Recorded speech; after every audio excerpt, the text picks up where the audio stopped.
बड़ौदा चुनाव में निश्चित तौर से ना सिर्फ जीतेंगी कांग्रेस पार्टी, जो हमारे उम्मीदवार हैं इंदुराज नरवाल, ना सिर्फ जीतेंगे, बड़े बहुमत के साथ जीतेंगे। बड़ौदा चुनाव जिस दिन गिनती आएगी उसी दिन, जिस दिन उस चुनाव की गिनती आएगी उसी दिन खट्टर सरकार की उल्टी गिनती शुरू हो जाएगी। मुकुट मुझे नहीं चाहिए और मुकुट लेकर चले गए, वो तो सबके सामने ही है, मैं क्या कहूँगा। नहीं वो छोड़ो, इस बात को हम किसी नमस्कार दोस्तों, हमारे चैनल को लाइक करें, शेयर करें, सब्सक्राइब करें, कमेंट करें, बेल आइकन को दबाएं। हरियाणा पोल खोल न्यूज की खबर पर लगी मोहर।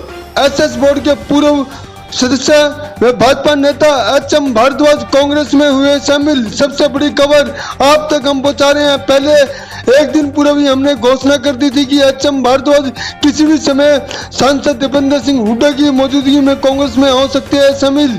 आज उस पर लग गई है मोहर। आपको यही बता दें कि बरवाड़ा पहुंचे सांसद दीपेंद्र सिंह हुड्डा ने एचएम भारद्वाज को कांग्रेस में शामिल करते हुए बड़ौदा विधानसभा के उपचुनाव में ड्यूटी भी लगाई है। आपको ये भी बता दें एचएम भारद्वाज कौन है। हरियाणा के मुख्यमंत्री मनोहर लाल ने उन्हें विधानसभा चुनाव से पूर्व फरसा दिखाया था। आज उन्होंने साफ तौर पर उनका दर्द छलका। उन्होंने कहा फरसे का हिसाब वे बड़ौदा विधानसभा चुनाव में कांग्रेस प्रत्याशी के पक्ष में चुनाव प्रचार करके हिसाब लेंगे। उन्होंने ये भी कहा कि भाजपा का खुट्टा वहां नहीं जमेगा और उखाड़ फेंकेंगे। अगर मुझे हमेशा मिला है तो ब्राह्मण समाज का आशीर्वाद मिला है मेरे बाद। अगर मुझे हमेशा मिला है तो ब्राह्मण समाज का आशीर्वाद मिला है मेरे।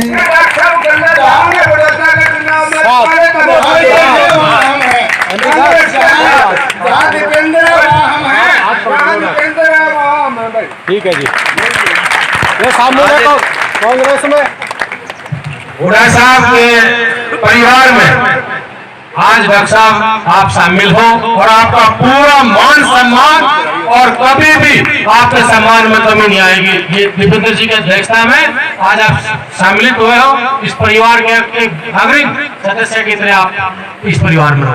धन्यवाद। मैं तो पहले भी कह रहा था भाई कि दालसा भी नहीं होती है, और जहाँ तक आपने कहा था 1 साल का मेरे पुराने से आए थे, मैं आगे कहता भी ऐसा हो गया क्या बनता जी। वहाँ आप तो राजनीतिक आदमी हो, सरकार में रहे हो, थोड़ी बचती बात मेरे आदमी मरते, नुकसान किसका होता मेरा। उसके बाद भी मैंने समाज के लोगों ने मेरे को कहा पूरा आ जा।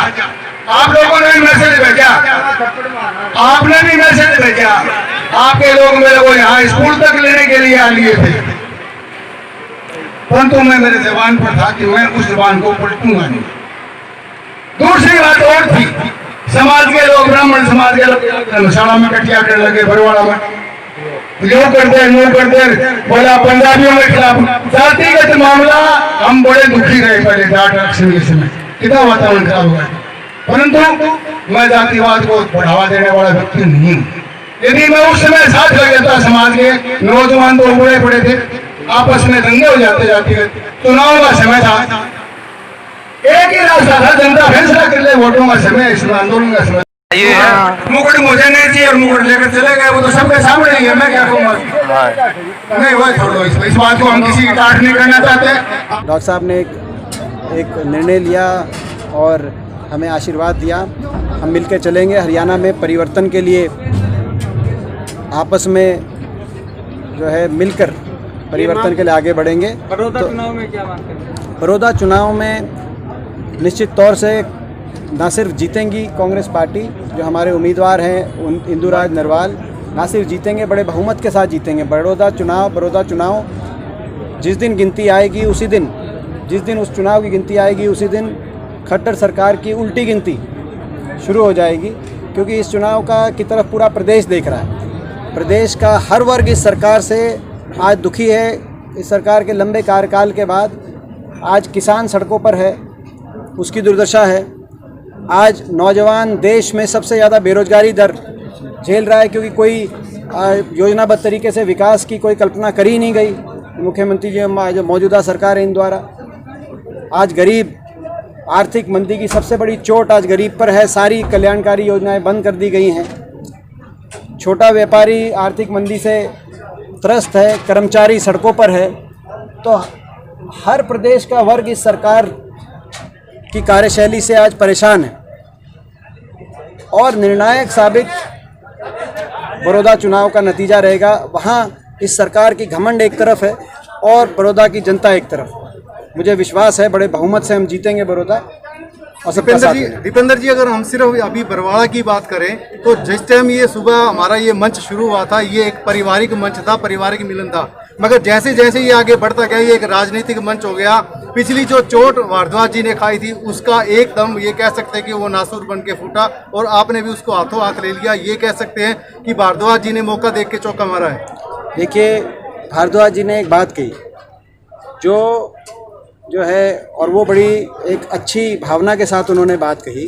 उन्होंने कहा कि अगर कोई विनम्रता से कौन से आग्रह करेगा साथ देने के लिए, प्रदेश में सकारात्मक बदलाव लाने के लिए, आज इस प्रदेश में एक सकारात्मक बदलाव की आवश्यकता है, प्रदेश को अच्छे भविष्य की तरफ अच्छी दिशा में लेके जाने की आवश्यकता है।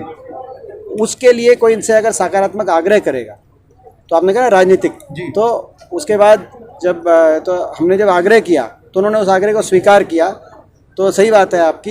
एमपी साहब, जो किसानों की आज हालात है मंडियों में, जीरी 15-15 20 दिन पड़ी रहती है, मॉइस्चर की दिक्कत रहती है, उसके बाद शॉर्टेज जो आती है मिल्स में जाता है उसकी कटौती आती है, इसके बारे में देखो, मॉइस्चर भी पड़ी हुई है, मॉइस्चर की वजह से भी पूरी एमएसपी नहीं मिलने की बात है। और दूसरी बात, जो बासमती 1121 1509 वो तो आज बासमती से भी नीचे बिक रहे हैं, जो कि हमारे समय 4-4 हज़ार पे भी पहुंचे थे।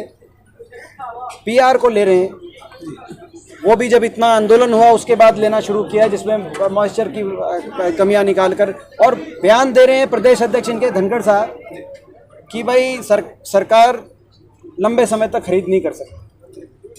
तो वही जो किसान जिस बात को आंदोलन कर रहे हैं, जिस बात पे कि ये जो कानून आए हैं, कृषि कानून, अभी आपने देखा यहीं से जो इनके विधायक हैं जोगीराम सिहाग जी, उन्होंने जो है उनका बयान देखो आप जी सर, इनके अंदर ही विरोध के स्वर इनके अंदर से ही आ रहे हैं। वहाँ तो अपना पंजाब के अंदर तो जो है अकाली दल, हरसिमरत बादल, तो इन्होंने तो समर्थन ही वापस ले लिया, सुखबीर बादल ने। विरोध के स्वर इनके अंदर से ही आ रहे हैं, क्योंकि लोग समझते हैं कि जब अगर खरीद नहीं होगी तो एमएसपी डिक्लेयर करने का कोई फायदा नहीं होगा। आगे आने वाले समय में अगर खरीद कम होगी तो किसान पे बहुत बड़ी चोट, पहले ही किसान की दुर्दशा इसमें करी थी सरकार ने, अब तो किसान को बहुत बड़ी चोट मारने की तरफ 1.25 साल हो गया इस सरकार का। मगर मैं समझता हूँ कि इस 1.25 साल में अगर कार्यशैली देखोगे आप, तो अलग अलग सरकार का आप आकलन करोगे, ये सबसे फेल कार्यशैली रही है। और ये इसीलिए रही है, जब ये सरकार बनी थी हमने एक बात कही थी, अंतर विरोधों से घिरी हुई सरकार है, जनादेश के विरोध में बनी हुई सरकार है।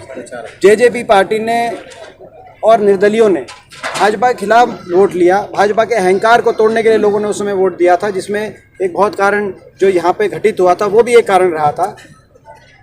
उस सरकार को बदलने के नाम पे वोट लेकर जनादेश की पीठ में छुरा घोंपते हुए उन्होंने समर्थन दिया।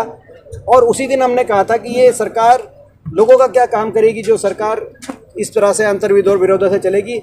उस दिन से आज दिन तक आप कार्यशैली देखो, कभी कोई एमएलए बोलता है, कभी कोई इनका विधायक जो है सरकार के पक्ष में है, कोई विरोध में है। और इसीलिए ये सारे विडंबना क्यों है, क्योंकि सरकार लोगों के खिलाफ चल रही है। ये सरकार ऐसी सरकार है, मैं एक एक बात पे अभी नहीं जाऊंगा, मगर सरकार ऐसी सरकार है, कोरोना में भी इन्होंने लोगों को नहीं बख्शा। कोरोना के समय भी जब पूरा देश लॉकडाउन में था तो एक ही सरकार के से घोटाले निकल रहे थे, चाहे वो शराब घोटाले की बात हो, चाहे वो माइनिंग घोटाले की बात हो, बड़े बड़े घोटाले किस सरकार से निकल रहे थे, रजिस्ट्री घोटाले की बात हो, वो हरियाणा की है सरकार। तो ये कार्यशैली इनकी है। लोग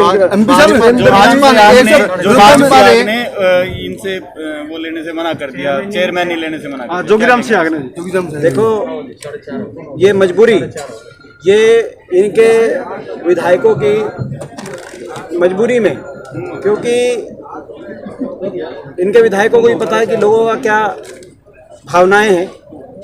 लोगों की एक तरफा भावना आज इस सरकार के खिलाफ होगी और बड़ौदा चुनाव में आपको उनके परिणाम, बड़ौदा चुनाव के परिणाम में वो आपको दिखाई देगा।